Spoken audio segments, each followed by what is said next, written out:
iBafana Bafana isibe nomkhankaso omuhle kakhulu lapho inqobe khona imidlalo emine edlala ngokulingana kowodwa kepha umsebenzi awukapheli.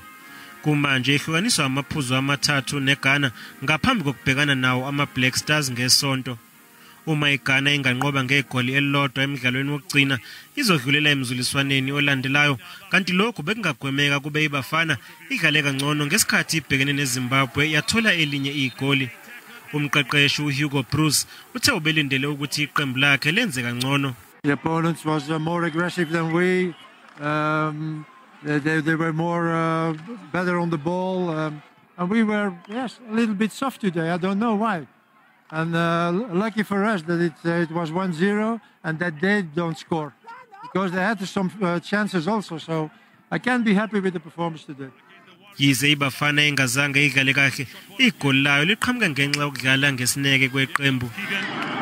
Lorenzo Dolly, long ball from him. Chance into the back of the net. It was a good opener, and again we scored at set pieces.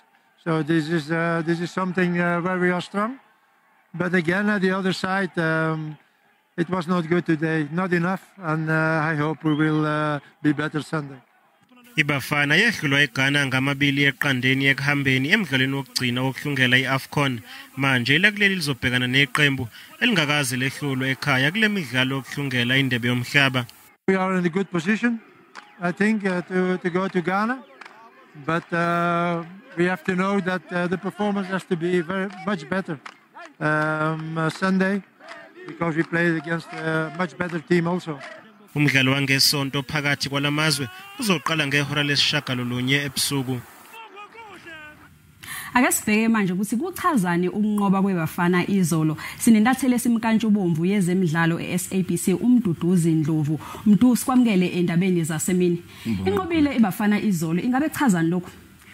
Kusona sisasesicongweni silisasesicongweni ku group G. iBafana Bafana number 1 13 points, number 2 iGhana ina 10 points. Le Ghana le lesivakashelako nini ngeLsonto sivakashela nje akusimnanzi ngoba iGhana ishaya igalula mayisekhaya. Yebo siyincobile nazana nayo FNB Stadium izivakashele phambilini, kepha umqeqeshi akajabule nezenani ngendlela iBafana ledlale ngayo sili itolo mayidlala neZimbabwe, ngoba inikethe iZimbabwe imathuba ukuthi ibuye nayo emdlalweni, kepha ke iBafana yabanenhlanhla yabambelela kuleli goli latebo uHugo.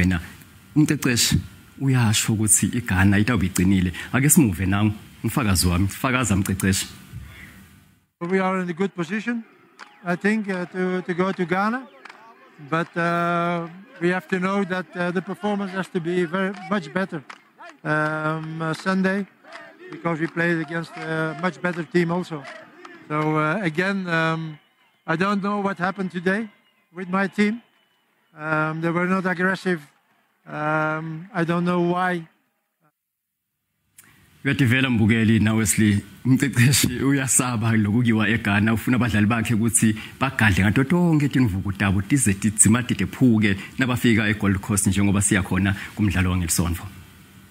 Manje ke mntu emva kwemidlalo yamaqoqo ingabe kuzokwenzakalani? Kusasele isigaba lesinye nangabe sitaphumelela lo mdlalo nawo ngoba singadlala kumbe ngekulingana neGhana saqhubeka sibe number 1 ku group G emagroup ekuhlungela indebe yomhlaba seAfrica alishumi sewawonke kutathathwa number 1 ku oyi10 lama groups bo number 10 lebo number 1 bonke batabe sebadlala bayabukana bonke kubo kufuneka emavela asihlanu kuphela ngiwo ke lata hamba bese osimelela eQatar eminyakeni lotako kumcuselwana wenzebe emhlaba sili. Sibonge kakhulu ke mntu ngesikhathi sakho.